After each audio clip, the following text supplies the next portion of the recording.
If DNA is mutating, it would be enormously dangerous. Stay out of my way. You're losing it, kid.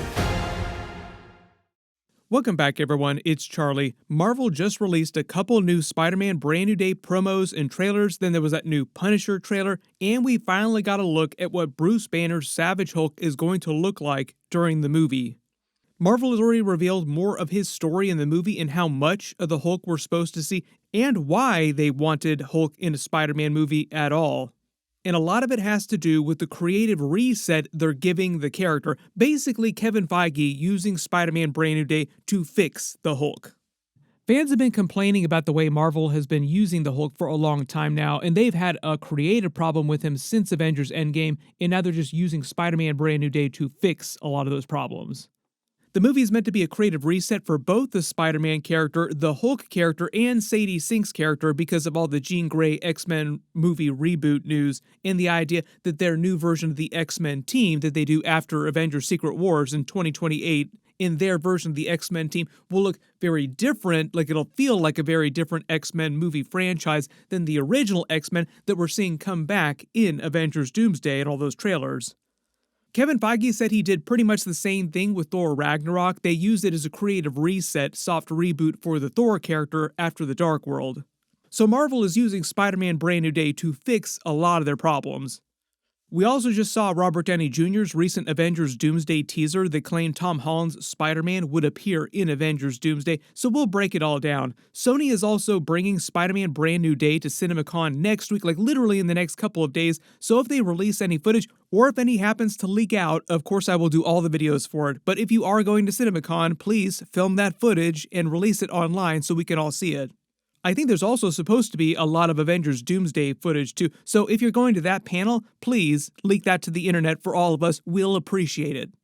But the brand new promo showing off the Hulk seemingly confirms that he'll become the Savage Hulk again. There were some people who saw this and thought that it meant that we'd be getting Grey Hulk Joe Fixit, but I don't think that's the case. This is just meant to be a black and white desaturated image of the green Savage Hulk. This is what it looks like with full color. And it confirms more of the reports about Marvel's long-term Hulk plans through Avengers Doomsday and Secret Wars. Like I said, Marvel has had a problem with the Bruce Banner Hulk ever since Avengers Endgame. I don't hate you. You're more of an Avenger than I am. Between Avengers Infinity War and Endgame, the Russos had Bruce Banner make the bargain with the Hulk to share their body, creating Professor Hulk from the comics, and they basically treated this like a deleted scene from Avengers Endgame. But there were a couple deleted scenes they did film for Avengers Infinity War and Avengers Endgame that show this transformation, this bargain actually happening. Hulk, I've come to bargain. They released the Infinity War one where he's inside the Hulkbuster and he's basically talking it out with the Hulk, and they agree and turn into Professor Hulk right at the end of the movie when he finds the rest of them after the battle. Most of this had unfinished visual effects though, so it's why it looks kind of janky potato quality. Then there was a longer deleted scene for Avengers Endgame to explain how the new Professor Hulk had become a hero to humanity and a beloved character, as opposed to being feared and followed around by the US military everywhere he went. The other cool thing about this deleted scene is that it was Reginald VelJohnson from Die Hard and Family Matters that was actually in the scene, so he was actually part of the Marvel Universe for a little while until they chose to just cut the scene. Carl Winslow in the MCU. But after Avengers Endgame, Marvel had a problem. They were stuck with the Professor Hulk. They couldn't do any more traditional Hulk stories anymore because he'd worked out all of his problems with the Hulk. Like there was no more mental damage that was causing him to do crazy things anymore. Basically sidelining him in any potential big stories that they would want to use him in. We got a little bit of him during She-Hulk, then the Shang-Chi post-credit scene. He started wearing his inhibitor that blocks the gamma transformation in his body, basically a Hulk blocker to explain why he was able to stay in Banner form, also to save a lot of money on visual effects because it's super expensive to do Hulk effects. We also see him wearing that same inhibitor during the Spider-Man Brand New Day trailer, and he is now a professor at Empire State University. During the new movie, they're explaining his subplot is basically helping Peter learn about his extra spider mutations because his body is mutated by the gamma accident, so he understands mutations, and also creatively resetting him back to Savage Hulk so that they can use Savage Hulk during Avengers Doomsday or Secret Wars. He wasn't part of the Chair Watch, so we'll see if they wait till Secret Wars to bring him back, but he will be back in one of those movies. And so after Avengers Secret Wars, they can continue to do more Savage Hulk stories from the comics because they have barely touched a lot of the major Hulk arcs in the comics. And I think the Spider-Man Brand New Day footage we've seen so far also gives a clue why he might not be on that new Avengers team during Avengers Doomsday, like why he's not available to be on an Avengers team.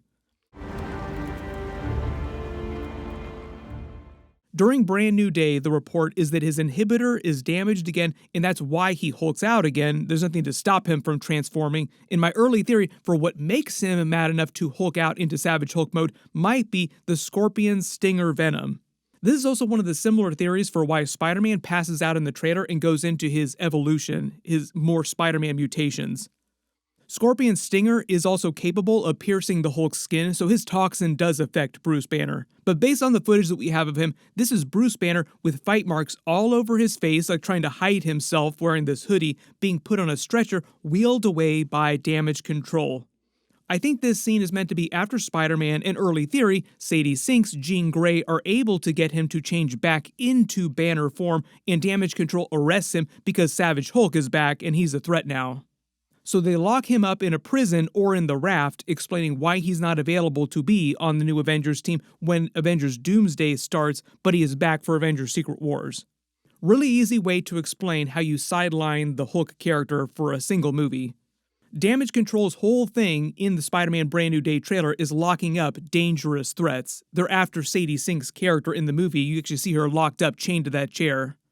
Also key, in the comics, Doctor Strange's spell causes Bruce Banner to forget Peter Parker as Spider-Man, but in the comics, the spell does not affect the Hulk's mind, so Hulk remembers Peter Parker. And I think the best explanation is that Sadie Sink's Jean Grey is able to use her telepathy to give the Hulk the biggest sun's getting real low buddy that he has ever gotten, which is what gets him to transform back into Banner form, while he's in the middle of shredding everything around him, including Spider-Man.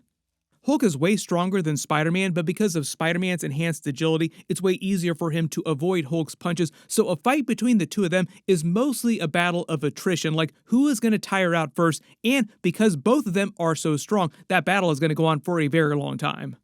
Supposedly, we're only going to get a couple minutes of Hulk in the actual movie, though, and the reason why the fight is so short is because Sadie Sink's Jean Grey is able to use her powers to basically stop the fight by getting him to change back into Banner.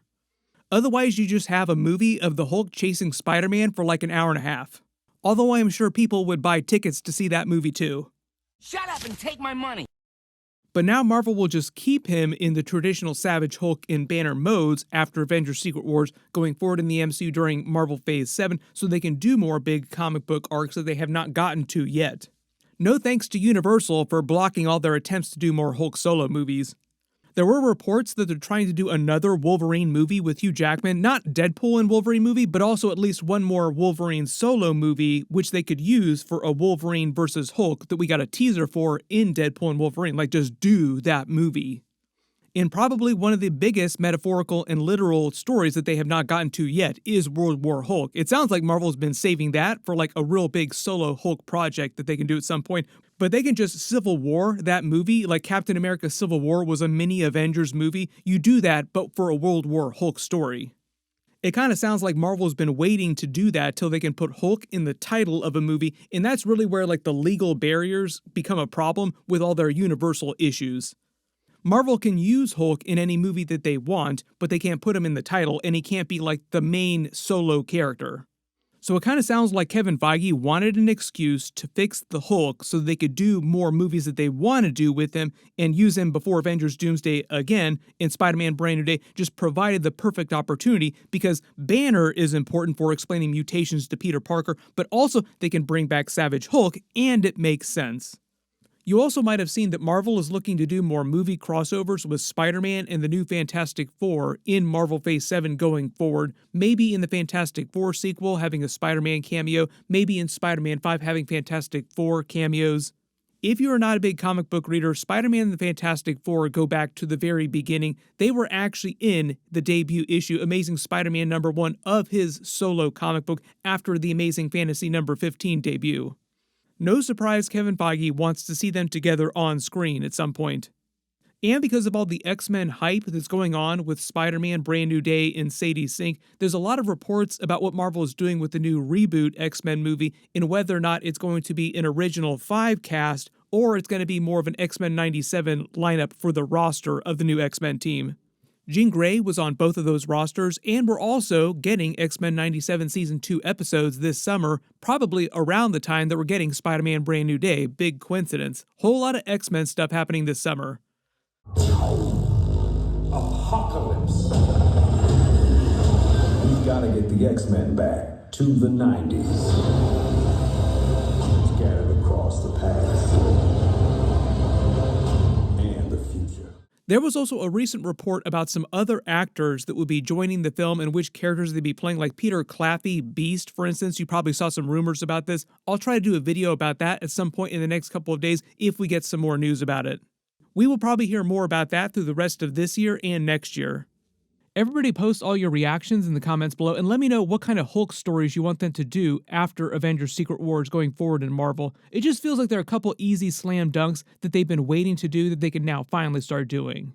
The really big reminder is that CinemaCon is next week. Sony, Marvel, a bunch of other studios will be bringing footage. I don't know how much of that's going to be released online, but whatever winds up getting released or whatever they show off, I will do videos for it. So be sure to enable alerts for my channel for uploads so you don't miss any of those videos. Everybody click here for that brand new Punisher trailer. We're going to see him in this before Spider-Man Brand New Day. And everybody click here for all my brand new episode videos from this week. We have a lot of big comic book shows that are on right now. It's great. Thank you so much for watching, and I'll see you guys in the next one.